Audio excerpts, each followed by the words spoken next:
Hello comrades, it's the Finnish Bolshevik. Where did Khrushchevite revisionism come from?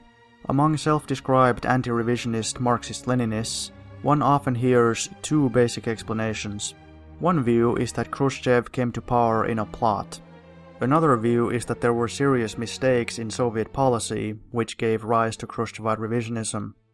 Those who support the latter view, while admitting that Khrushchev did come to power in an undemocratic coup, they characterize the plot explanation as naive and superficial. They say that it is wrong to believe that everything was fine in the USSR until Stalin died, and then suddenly evil revisionists simply came to power out of nowhere. As Marxists, they seek the answer in material conditions of society and the ideological conditions arising therefrom. However, in my opinion, they go too far in one extreme.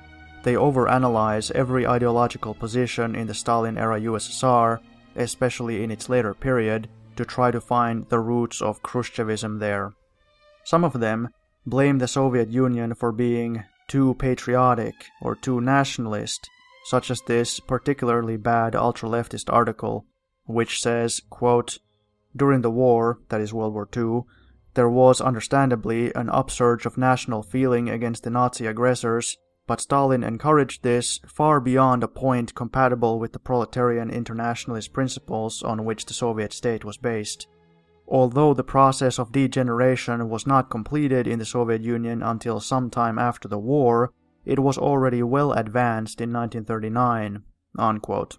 So this article by a supposed anti-revisionist, although he sounds more like a Trotskyist, claims that the Soviet Union was already deeply degenerated by 1939. The article also claims that thousands of innocents were killed on Stalin's orders because he was supposedly isolated from the masses and, quote-unquote, had no mass line, and also that the trials of Titoists in Eastern Europe were all frame-ups. The article also makes countless other baseless and false statements, but I'm not going to go into those. Others, such as the Russian Communist Workers' Party, have claimed that the Stalin Constitution of 1936 was one of the reasons for the rise of Khrushchevite revisionism.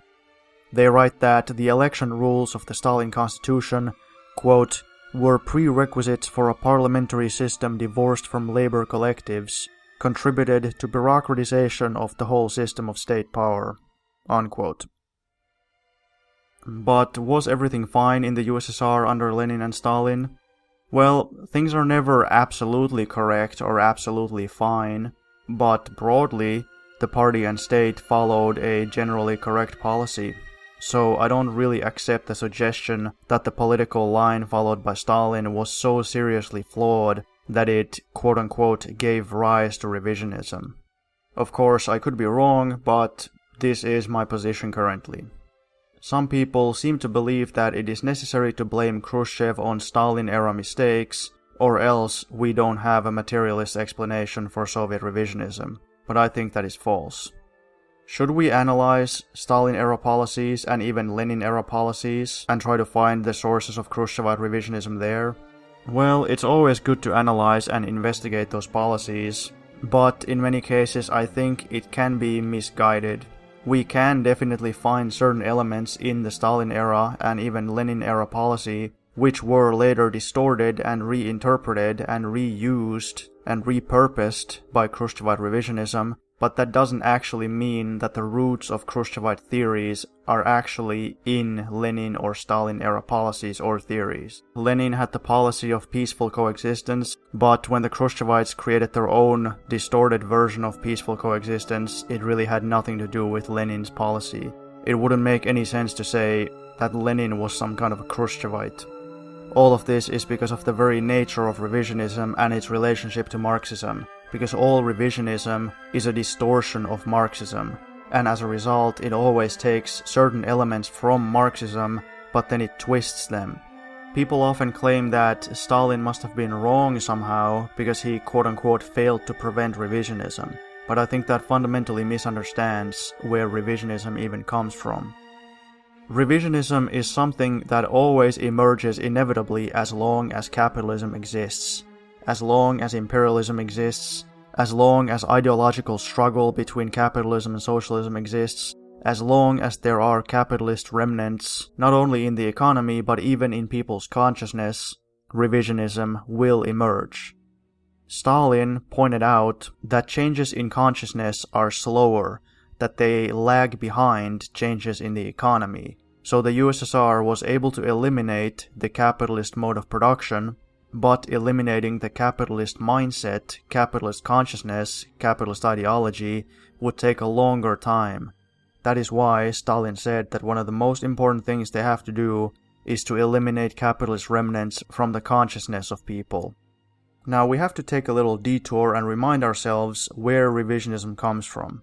Lenin says that there are two different sources of idealism, but I think that this also applies to revisionism, and he says that idealism has both an epistemological source and also a class source, meaning that people can make honest mistakes, that's the epistemological source, and then the class source or the class origin is that these idealistic or revisionist positions benefit certain classes.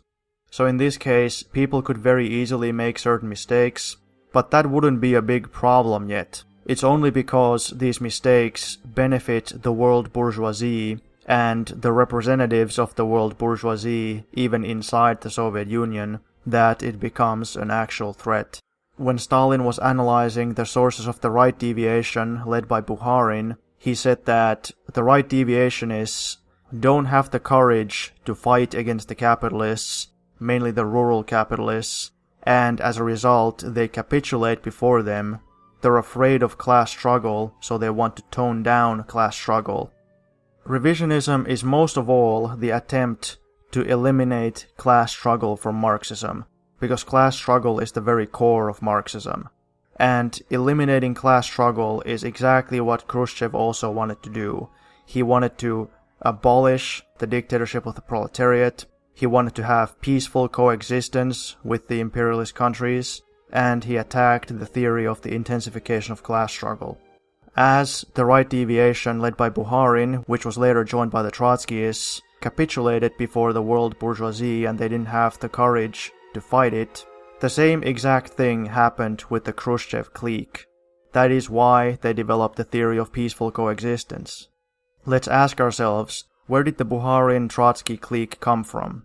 What gave rise to them? Was it Lenin? Can we find the source of Trotskyism and Bukharinism in some kind of mistaken policy of Lenin? No. They were a group of Communist Party members, they held erroneous views, and those erroneous views aligned with the class interests of the capitalists. And I think the same is true of Khrushchev.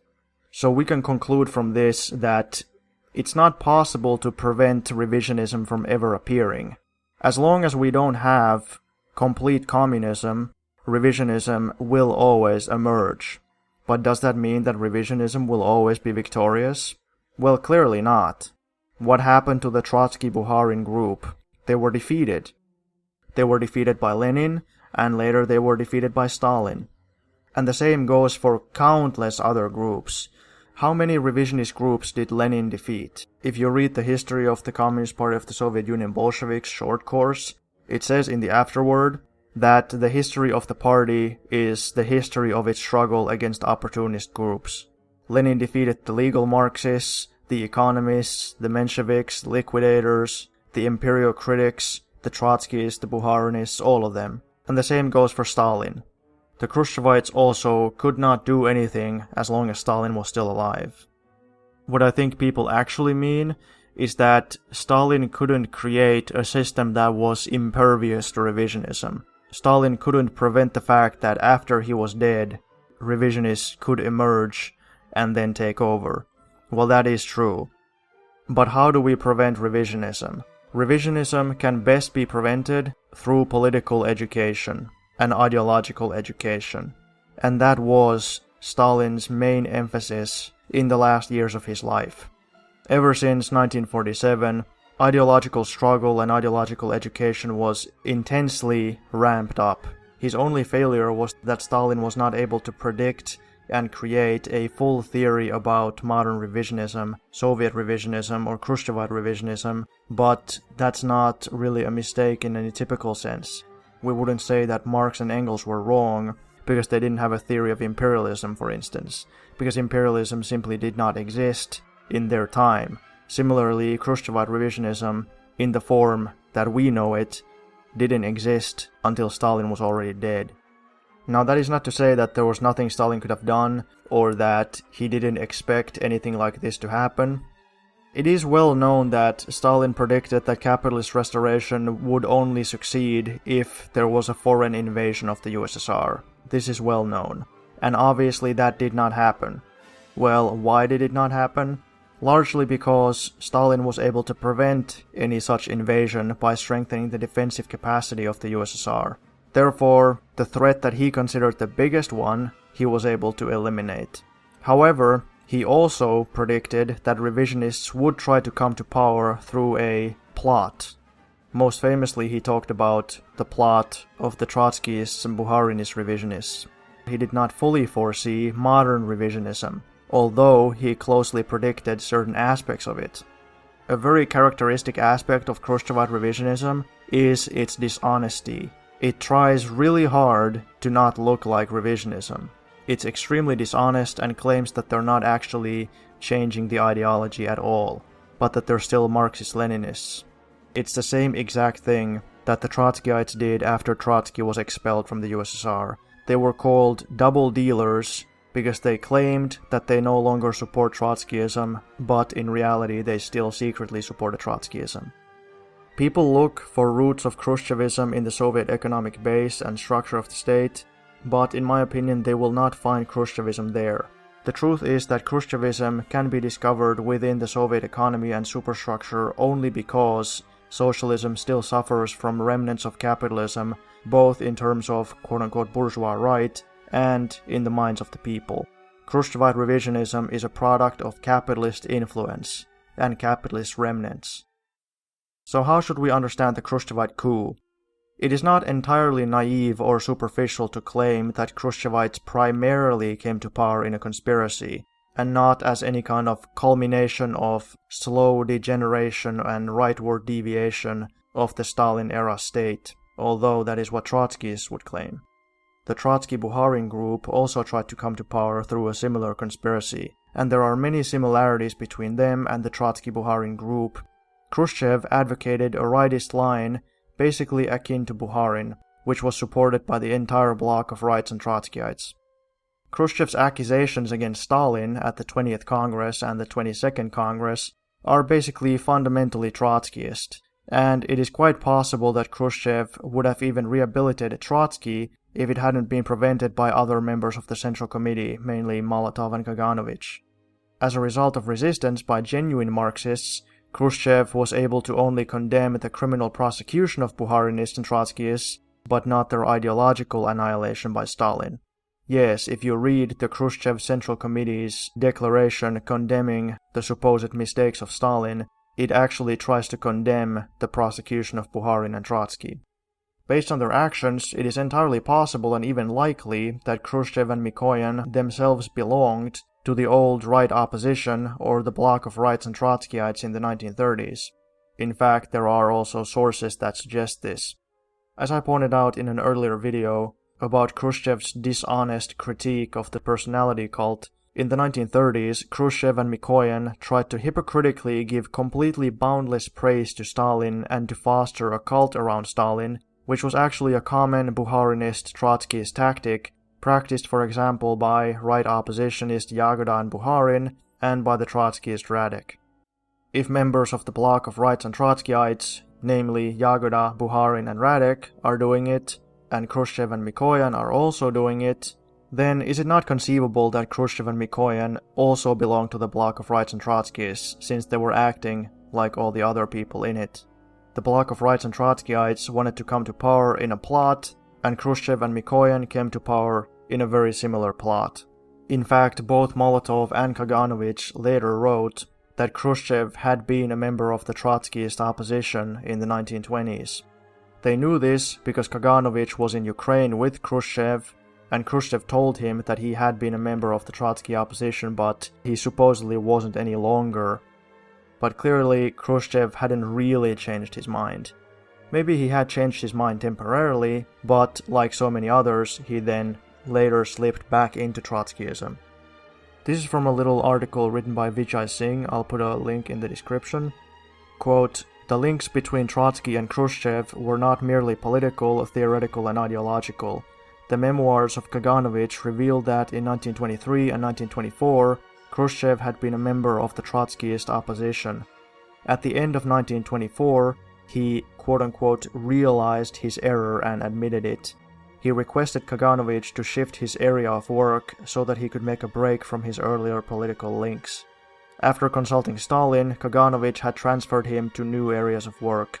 Khrushchev, argues Kaganovich, later conducted good work against the deviation of the right opposition. He was later promoted as secretary of the Moscow Committee. Commenting on the activities of Khrushchev in his years of power based on his experiences and after reading the memoirs of the former Soviet leader, that is Khrushchev, Kaganovich argued that it turned out that Khrushchev did not prove to be a simple chameleon, but a recidivist of Trotskyism." Unquote. We know from history that the bourgeoisie will use spies and traitors against socialism.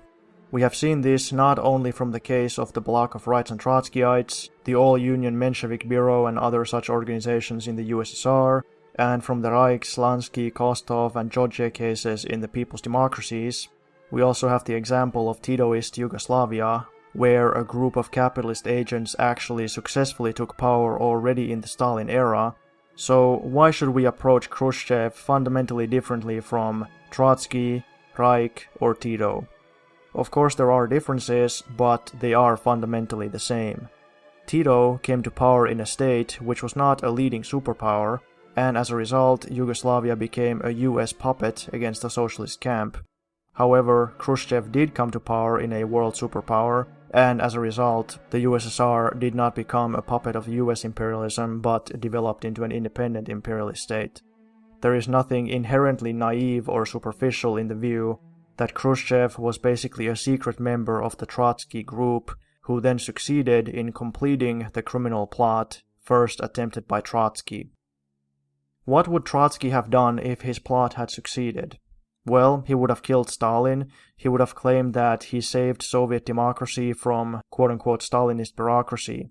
Possibly the assassination of Stalin would have been hidden or somehow obscured. Khrushchev also claimed that he saved the USSR from Stalinist despotism. The other revisionist traitors, Trotsky, Bukharin, and Tito, etc., also rationalized and justified their policies by claiming that they represented genuine Leninism, and perhaps only special conditions resulted in them not covering up their views even better. What are those special conditions? The Trotsky-Bukharin opposition had an established tradition. They had established views and supporters. They had a movement. Initially, they openly adopted those views which supported their political goals. Those views were noticeably different from the line of the Bolshevik Party, which made their revisionism pretty easily recognizable, but that is because they were competing with the party line. Tito based himself on chauvinism and also competed against the Bolshevik line. Khrushchev, however, achieved power inside the Bolshevik Party and did not lead any kind of open movement outside of it, or even any kind of acknowledged opposition movement in it. He could not openly acknowledge the fact that he held views that were different from Stalin and the party line. He also worked at a time when the anti-party opposition movements were already long gone. As a result, he had definite reasons to choose the tactic that he did, that is, posing as a good orthodox Marxist-Leninist and only making certain corrections. That being said, were there any particular ideological or economic factors which actually contributed to the rise of Khrushchev? Of course there were. After World War II, there was a noticeable rightist danger. Dimitrov stated at the 7th Comintern Congress that Popular Front tactics are correct, but they lead to an increased rightist danger. The same goes for People's Democracy, which was being built in Eastern Europe, as well as the broad peace movement, which was a key focus of the USSR. It would be wrong to conclude that any of these tactics, People's Democracy, Popular and United Front, and Peace Movement, were mistaken or false, but they obviously contained risks, just like every tactic does. The coalition between the USSR and the Western Allies during World War II also led to deviations. which are perhaps best exemplified by Browderism in the USA. Khrushchev and Malenkov adopted certain similar positions with Browder related to peaceful coexistence. There was also a spontaneous and legitimately harmful tendency towards right deviation caused by the objective economic and ideological conditions in the post-World War II period in the USSR. There had been a coalition with the Western Allies, an increased influence of Western culture, emphasis not on struggle against the West but on anti-fascist unity, and a lessening of struggle between certain sections of the Soviet intelligentsia, etc. Instead of this kind of struggle, there was an emphasis on national unity against Germany. Now, this was combated already in the Stalin era in the increased vigilance campaigns in the area of culture, starting in 1947, as well as in the campaigns against servility towards the West. However, these policies were reversed by Malenkov and Khrushchev, and they were never restored. In my opinion, there was a spontaneous tendency towards the right in the post-war environment in the USSR because people were exhausted by war. They wanted consumer goods, they wanted relaxation, and they wanted entertainment. However, there was also the opposite tendency, which was by no means bound to fail. This opposite tendency was the class-conscious socialist tendency, which understood the necessity for increased industrialization, increased vigilance, re-equipping of the defense forces, and was enthusiastic for the post-war construction and the march towards construction of communism. The difference is that the rightist tendency was spontaneous, while the correct tendency was conscious. When the leadership of the party was decapitated, by the death of Stalin but also of Zhdanov, Sherbakov and others, the new leaders did not continue providing class-conscious leadership, but instead introduced muddled and confused views that fed spontaneity and were fed by spontaneity. Malenkov, Beria and Khrushchev all had similarly muddled views, which apparently Molotov and Kaganovich also were fooled into tolerating. I'm talking about individual leaders here, and Marxists oftentimes tend to think that individuals don't matter at all, and that only economic factors and classes have influence, but actually the position of Marxism-Leninism is that individual political leaders represent classes. It is not meaningless who is the leader. It was never meaningless whether Trotsky or Lenin became the leader, or whether Trotsky or Stalin became the leader. It was a very important question. In the exact same way, it was not an insignificant fact that the most powerful post-Stalin figures were muddle-headed and made rightist mistakes, for example Malenkov, or were outright traitors, such as Khrushchev in particular. Someone might ask, how did Malenkov end up making such mistakes, or how did he end up holding so much power if his grasp on theory was so poor? The fact is, as Lenin says in Marxism and Revisionism, that new conditions always create new possibilities for revisionism and new possibilities for mistakes. Bukharin was not an idiot either, far from it, and yet he was completely misguided and wrong, which in the end turned him into an enemy of the working class. Everyone makes mistakes, but as Lenin says in left-wing communism, it only matters how quickly one realizes and corrects those mistakes. The only way to remain on the correct path is to have a firm basis in Marxism-Leninism, and the most important principle of Marxism-Leninism is class struggle. And Malenkov clearly forgot that principle, and Khrushchev hired his so-called theoreticians to then try to theoretically justify abandoning class struggle. Molotov and Kaganovich were not stupid either, nor were they disloyal to Marxism-Leninism, and yet they did not fully understand the shift towards the right, nor the nature of Khrushchevite revisionism. It is clear from Molotov's memoirs that he did not understand it clearly. Other brave and honest fighters, very intelligent and even ingenious people such as Matyas Rákosi, also did not fully understand it. Rákosi, for instance, considered Khrushchevite revisionism in Hungary to be a social democratic restoration, which, although in a certain sense is a remarkably accurate characterization, he still did not see it as a qualitatively new kind of revisionism, modern revisionism. Stalin was only a person, but still, it's not an exaggeration to say that he was an exceptional person, whose theoretical leadership was important, and it is not an exaggeration to say that many smart people fell into mistakes when they no longer had Stalin to instruct them. However, Marxist-Leninists such as Molotov, Rakochy, Revai, Bierut, Chervenkov and many others, not to mention Zhdanov, Dimitrov and Gottwald etc., had they still been alive, actually clearly understood that Malenkov was a right deviationist, who was forgetting class struggle and that something similar was true of Khrushchev. Yes, they actually knew this. If they didn't fully understand it, then at least their class instinct warned them about Khrushchev, even though they did not yet have a theory of modern revisionism.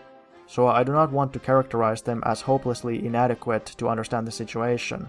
They were only temporarily fooled, which then cost them everything. Why then did they lose the struggle? They did not have the special theoretical genius needed in a situation like that. None of them was Lenin. They also had many other problems. Molotov, Kaganovich and Rakochy were forced to maneuver under revisionist pressure. What they could do was actually very limited. They were also caught off guard. The escalating world situation also scared many people into accepting Malenkov's appeasement of the West. There were many factors, but the simple generalization is that every new situation creates new possibilities for mistakes. There were both objective necessary conditions as well as accidental conditions which helped Khrushchev. They coincided with the death of Stalin and Zhdanov, which weakened the party's theoretical level severely. In the future, the same will not be repeated. Why? Because now we understand what modern revisionism is. We now understand revisionism much better than ever before. Mistakes are still inevitable, but each time, Marxism and the revolutionary process advances further. The victory of Marxism is actually inevitable, but it happens through the actions of the people, the masses and the working class, and it requires intense sacrifice, devotion, study, and hard work.